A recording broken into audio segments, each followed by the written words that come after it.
There is a very good documentary that Oliver Stone did, Ukraine on Fire. Yeah. And he Yeah, I went just watched into that it. actually. And I mean, it's true there were Ukrainian Nazis, but the difference was that, I mean, they killed Poles, they killed Jews, but they also killed Russians. And the Ukrainian Nazis were never put on trial, mainly because they were ethnically trying to cleanse Russians as well. So the CIA actually protected them. And that is a true story. And so they put the German Nazis on trial, but they never did anything with the Ukrainian ones. And that's what Putin's really talking about, that there is still this extremely right-wing Nazi type view, and they even have their own flag, which is a red and black one. So I mean, that is true. I mean, I know people in Donetsk that,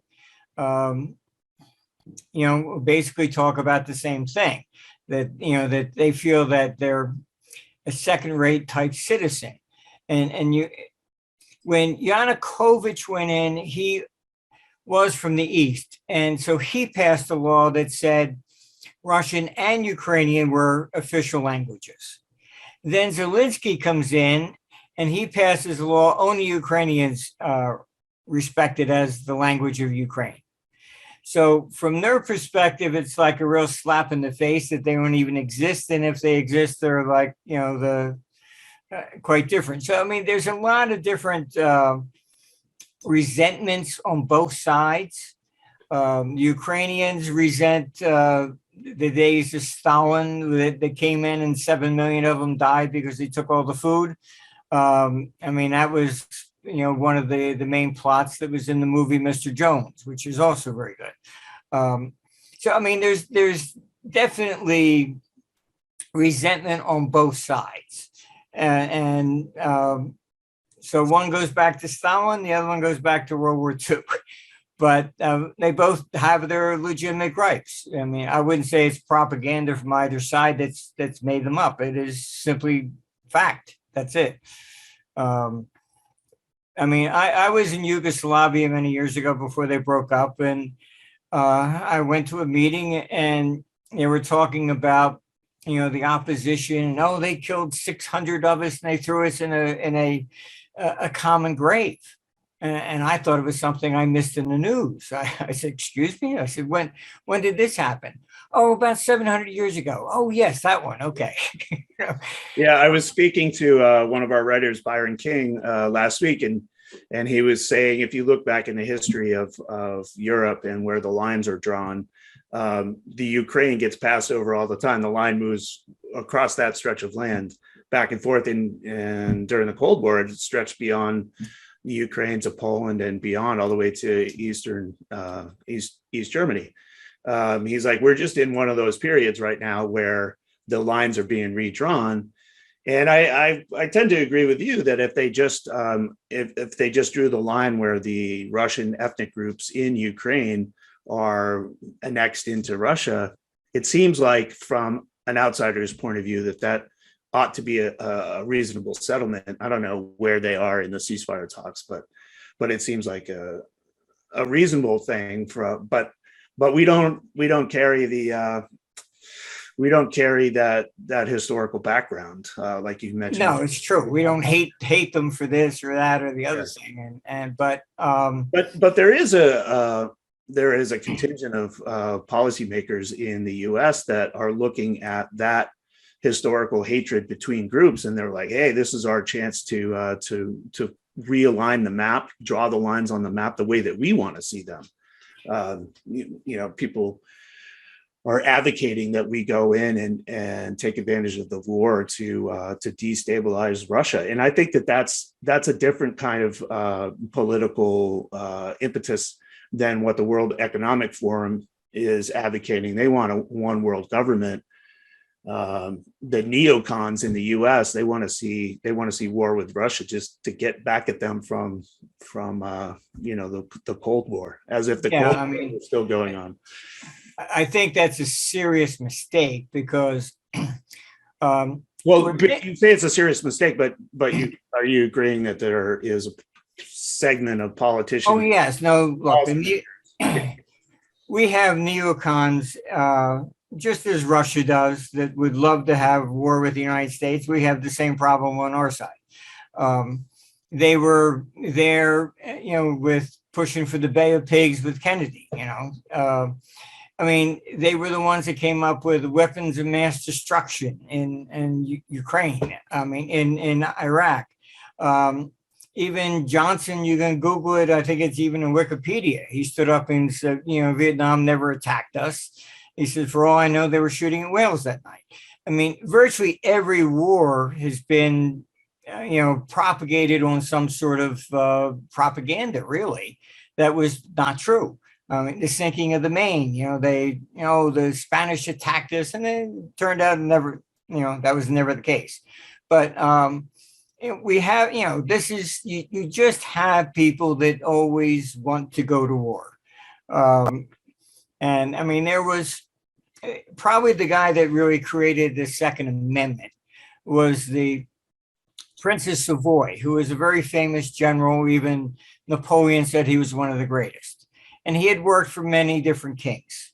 And he had told Montesquieu that basically that the problem with war is that kings have these armies. They pay a lot of money for them, but they're not doing anything. So they create war just to use them. And that was his view. And so the idea behind the Second Amendment was that we didn't have a standing army, but everybody had the right to go get arms and defend the country, more or less like Switzerland. So, I mean, this has been going around for hundreds of years. You have just people that want to wage war upon somebody else, kind of like two drunks in a bar, but just on a grander scale. But the neocons have definitely been involved in all this stuff for quite some time. And I mean, you even take all the people in Guantanamo Bay. Why don't they put them on trial? They put one guy on trial, and the jury basically found him innocent of over 200 charges and found him guilty on one. And that was it. So the rest of them are just sitting there. Why? I know somebody from Congress, and they tried to release them quietly, and they gave them some jeans and shirts and released them, and then they were killed because they thought they were plants from the CIA. So it's they won't put them on trial, and they can't release them because they'll be killed. So but this is part of the problem. And as long as you're going to have people that just want to play war, that's our curse, I suppose. Yeah, not to mention that there are a lot of people who benefit from the production of the weapons that are used. Yeah, we have an entire, it's Eisenhower's famous quote of the military industrial complex. That's never more true than it is today. Yeah, and it makes it very hard to come up and say definitively, this is what's happening, because you get propaganda from both sides. I mean, I got emails today from people that saw Zelensky on addressing Parliament in Italy, and he crossed the line. And I'm getting a lot of emails now to think that he's just absolute, making stuff up.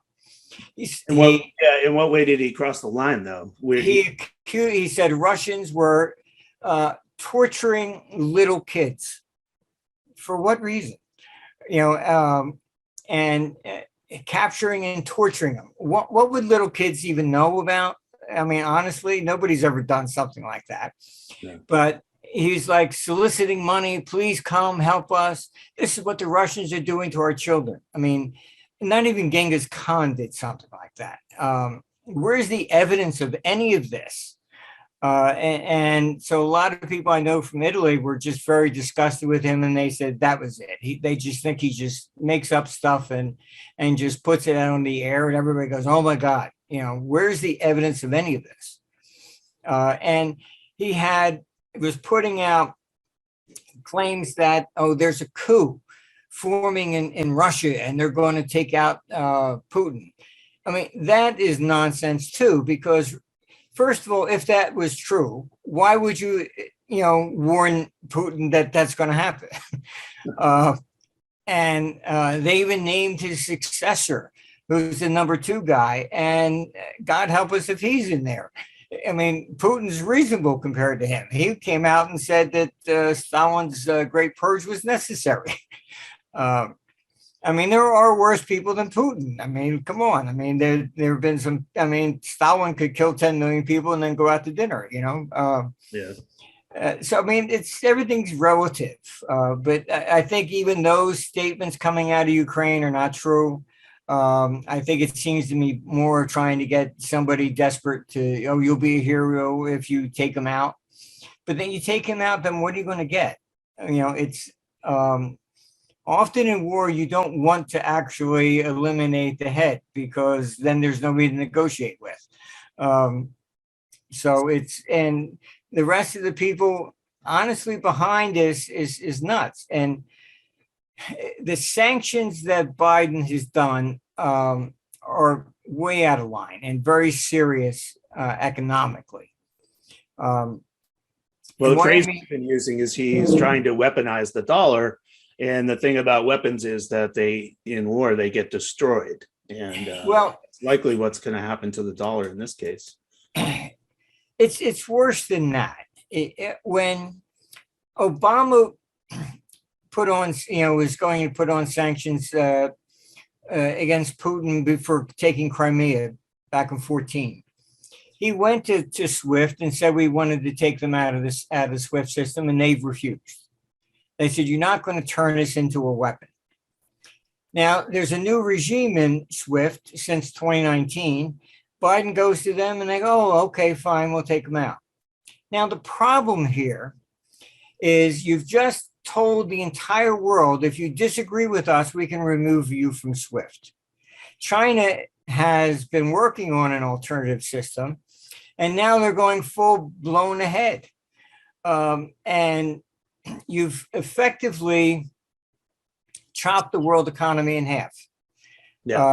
So there is not going to be, there's no putting this back together now. There will be 2 systems. Saudi Arabia just came out and said that they will sell oil to China in yuan, not dollars. And then Putin very smartly came out and said, okay, fine, if Europe wants oil and gas from us, you will pay in rubles, not dollars. And nobody thinks about this. You've frozen Russia's reserves. So do you expect them to continue to just pile money into there because they're selling oil in dollars? No, they cut off the dollar and say you're going to pay in rubles. And so, I mean, there are, every action has an equal and opposite reaction. Japan put in the sanctions on the Russians, and all of a sudden the Russians pulled out of the World War II peace treaties with the islands north of Japan that were in dispute. And they go, oh, well, why'd you pull out of that? Because you put sanctions on them. I mean, it's like, I don't know. If I slap you in the face, do I think you're just going to stand there and let me do that, or are you going to hit back? It seems like we have some of the most incompetent world leaders ever. I mean, I don't, not just incompetent, but they have entrenched interests that they're trying to protect too. And all the stuff is coming out about the Bidens in Ukraine and the different dealings that were going on even after 2014.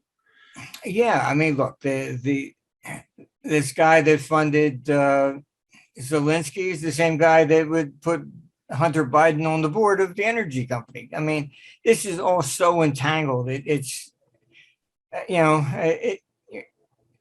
maybe it's going to be like the Kennedy files. They it's going to be sealed for 50 years. Now it's maybe another 50. I mean, they don't ever want to tell the truth about anything. Yeah.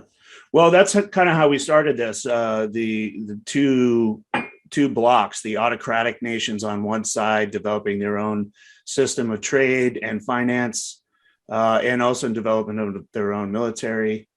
And then on the other side is the Western nations that are involved in NATO and the economic system that is based on the U.S. dollar as the reserve currency. How much longer do you think that the dollar can handle or hang on to the reserve currency for the world? Like China has trillions in reserve currency. Russia already, the foreign minister for Russia already came out and said, we'll never do that again. As you mentioned, they're going to price their natural resources in rubles. If I'm referencing a cover story from The Economist last week, saying that we're moving headlong into a global system that's broken into two different blocks, one autocratic and the other chasing liberal Western values of climate change and, control over big pharma after the pandemic, that kind of thing. It just seems like that's we put the entire globe on reverse from all of the gains that we made post 1989 when the Berlin Wall came down. Yeah, it is all crumbling at this stage in the game, and I think every administration, regardless if it was left or right, always sought world peace, except this one.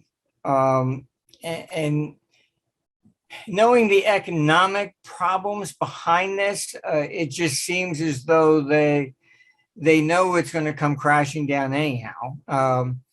And they're just trying to, get a better foothold for the next one.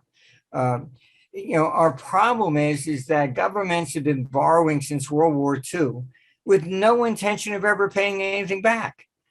So the deficits are year after year after year. And everything has changed. The Fed can't even prevent inflation anymore. Even back in 1970, before Bretton Woods fell, if you had E-bonds or whatever, and you went to the bank, you said, gee, I'd like to borrow against them, it was illegal. All right. After Bretton Woods fell, basically, you want to trade commodities, you post T-bills as collateral. All right. So suddenly the debt became money that just paid interest. So the theory that it was less inflationary to borrow than to print made sense before 1970 because you weren't increasing the money supply. But now the money supply is flush with bonds as well as cash. Yeah. There's no difference between the two other than the bonds pay interest. So the whole system has been so gamed that it's a total mess, and there's no way to put this back together. The dollar will remain probably the last bastion, mainly because when you're looking at Europe is really a basket case to begin with, but the United States was bankrupt in 1896. That's when J.P. Morgan had to lend $100 million to bail out the Treasury in gold.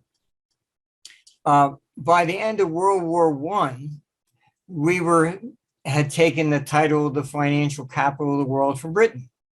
By the end of World War II, we had 76% of the total world gold reserves of central banks. So that was all because Europe blew itself up. And so as it's doing that, the United States, one, we were never invaded. So all the money came here. The United States was also the greatest arms dealer, as well as the breadbasket. You're not growing wheat when you got tanks running around Europe. This time you have the same sort of risk that as the Europeans realize that there is a serious problem here in Europe, then the capital is going to continue to move to the dollar. But that doesn't mean the dollar ultimately survives. The idea of a reserve currency is kind of like diminishing very rapidly with the collapse of SWIFT, really. You will end up with probably the yuan versus the dollar. And then the idea is you have the IMF and they're pitching for, they should create a currency. And then you have the same thing coming out of the world, really the United Nations. Everybody wants to be the new reserve currency. So this is, on the agenda, but I don't think they realize that a Russian sub carries 160 nukes, and it can surface stealthily right off the coast of the United States. And this is a different war than World War I or World War II. Well, in light of all that, I want to get kind of, those are big geopolitical ideas. What do individual investors who are paying attention right now make of all this? What do they do with their own money in light of, things that are way outside of our control? Personally, I'm a stoic by philosophy, and I believe that there are things you can control and things you can't. And I'm interested in geopolitics, mostly because I think it's a fascinating story, but I know that I don't have any control over it. And I still have to make decisions about what to do with my money, my investment, my property, my kids' education, my healthcare, those kinds of things. What do individuals make of all these big geopolitical changes? We're going through a massive paradigm shift in the way that the world sees itself. Yes. What basically makes that transition. For example, you could really look at Germany and the hyperinflation. What they were doing was that they were using foreign currencies, everybody else's but Germany. They were using tangible assets, everything, including art, rare coins, stamps, and land. In 1925, when Germany had to create a new currency, they didn't have any gold reserves. So the new currency in 1925 was backed by real estate. So it's tangible assets of that nature that tends to be the element that survives. It's just redenominated in whatever new currency we end up with. But I would honestly, make sure you also stockpile food, some cans, pasta lasts a few years, rice, things of this nature, mainly because you're looking also at shortages. Yeah. And well, I think we got a crash course in that during the pandemic, and it hasn't really recovered. Supply chains are still an issue. Well, it's gotten worse also because Russia and Ukraine represent 30% of the world wheat exports. Yes. So that's been nuts. I mean, if you've, last weekend, the nickel in London market went completely berserk. And nickel is used for stainless steel. A lot of different things. And suddenly they go, oh, well, gee, wait a minute, all base metals and stuff. You have to wonder when Biden stands up and says, we're going to put these sanctions on Russia and it'll be targeted to them. Do you realize what you have really done? You got base metals going crazy, energy going crazy. We're all connected globally.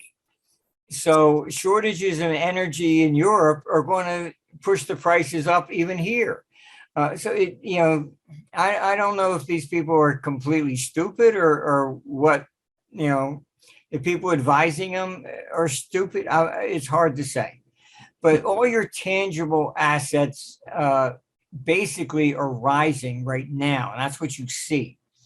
And look, some people are paying millions of dollars for the first edition of a comic book.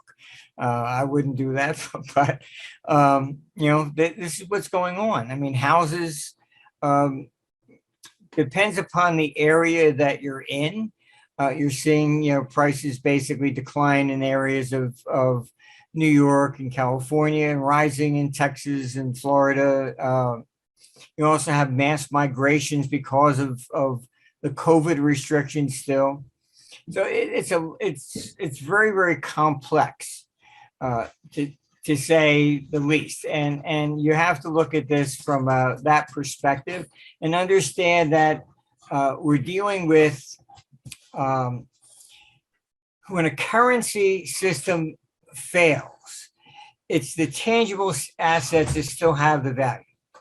Okay, it's just that they get redenominated in whatever it is that we're going to call the new currency. So that's what survives, not necessarily the cash deposits or things of this nature. And what set off the hyperinflation in Germany, most people even get that wrong. They think, oh, it's just printing money, and that wasn't. What happened was Germany got very desperate to make reparation payments in December 1922. They confiscated 10% of everybody's assets in the banks. They issued bonds. You can buy them on eBay. Of course, they defaulted on them.